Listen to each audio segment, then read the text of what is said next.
नमस्कार दोस्तों, मैं कंचन और आप सुन रहे हैं TNN रेडियो। प्रस्तुत है आज के मुख्य समाचार, पर आइए जानते हैं उससे पहले आज की सुर्खियां। बाबा रामदेव ने कोरोना की दवा खोजने का किया दावा, आयुष मंत्रालय ने विज्ञापन पर लगाया आरोप।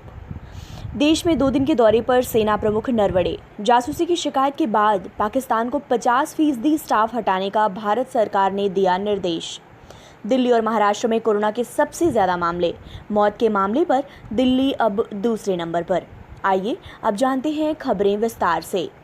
आयुष मंत्रालय ने रामदेव की कंपनी को कोरोना का इलाज करने के लिए बनी दवा के विज्ञापन करने से मना किया है। कहा गया कि बिना मानक की जांच कराए हर तरह के विज्ञापन पर अगले आदेश तक रोक रहेगी। योग गुरु स्वामी रामदेव ने कोरोना वायरस की दवा कोरोनिल को मंगलवार को बाजार में उतारा और दावा किया कि आयुर्वेद पद्धति से जड़ी बूटियों के गहन अध्ययन और शोध के बाद ये दवा 100% मरीजों को फायदा पहुंचा रही है। यहाँ पतंजलि योगपीठ में संवाददाताओं से बातचीत करते हुए बाबा रामदेव ने कहा कि पतंजलि पूरे विश्व में पहला ऐसा आयुर्वेदिक संस्थान है जिसने जड़ी बूटी के गहन अध्ययन और शोध करने के बाद कोरोना महामारी की दवा प्रामाणिकता के साथ बाजार में उतारी है। उधर लद्दाख से भारतीय जनता पार्टी के सांसद जामयांग सेरिंग नामग्याल ने सेना प्रमुख जनरल MM नरवणे से मुलाकात की। इस दौरान सेना प्रमुख के साथ उत्तरी सेना कमांडर और लेह कार्प कमांडर भी मौजूद थे। बता दें कि सेना प्रमुख जनरल MM नरवणे पूर्वी लद्दाख के 2 दिनों के दौरे के क्रम में आज लेह पहुंचे, जहां उन्होंने गलवान घाटी में पिछले दिनों घायल जवानों से मुलाकात की। लद्दाख की गलवान घाटी में चीनी और भारतीय सेना के बीच हुई झड़प के बाद सेना प्रमुख का ये दूसरा लद्दाख दौरा है। इन 2 दिनों में वह वास्तविक नियंत्रण रेखा पर मौजूदा स्थिति का जायजा लेंगे और सीमा पर तैनात वरिष्ठ अधिकारियों से बात करेंगे। दौरे के पहले दिन उन्होंने सेना के अस्पताल जाकर झड़प में घायल हुए सैनिकों से बात की।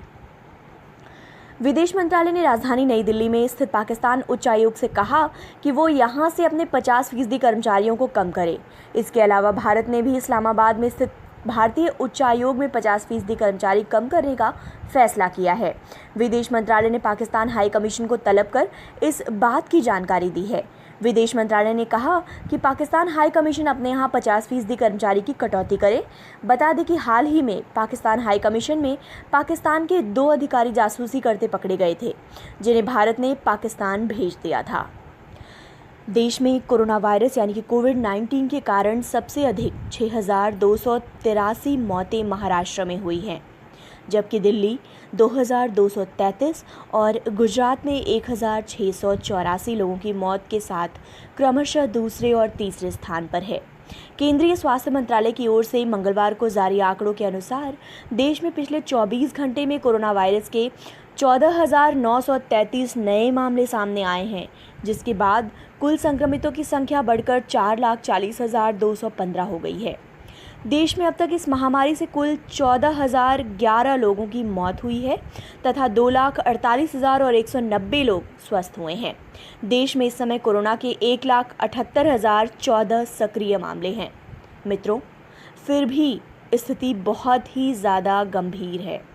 आप इस स्थिति को गंभीरता से लें और कोरोना वायरस से बचने के लिए सभी नियमों का पालन भी करें। आज के लिए इतना ही। कल फिर मिलूंगी आपसे TNN रेडियो में। तब तक के लिए दीजिए अनुमति अपनी दोस्त कंचन को। नमस्कार।